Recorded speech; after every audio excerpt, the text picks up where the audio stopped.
মার্কিন president Donald Trump অভিবাসন নীতি আরও কঠোর করার অংশ হিসেবে H-1B ভিসা আবেদনকারীদের জন্য বার্ষিক $1,500 পরিবর্তে $1 লাখ ফি ধার্য করার একটি ঘোষণা স্বাক্ষর করেছেন।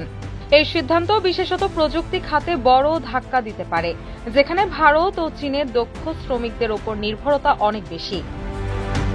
ট্রাম্প জানান, এই পদক্ষেপের লক্ষ্য হল এমন মানুষদের যুক্তরাষ্ট্রে আনা যারা বাস্তবিকভাবে অত্যন্ত দক্ষ এবং যারা আমেরিকান কর্মীদের বাজার দখল করবে না। তিনি বলেন, আমাদের শ্রমিক দরকার, আমাদের ভালো শ্রমিক দরকার এবং এই পদক্ষেপ সেই বিষয়টি নিশ্চিত করবে। ভারত নিয়মিত H-1B ভিসার অধিকাংশ সুবিধাভোগী দেশ হয়ে আসছে।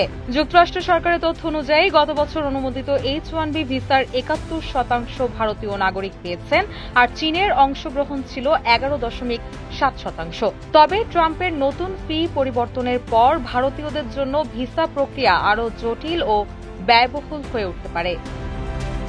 রুশা সুর, নিউজ ডেস্ক, ইত্তেফাক।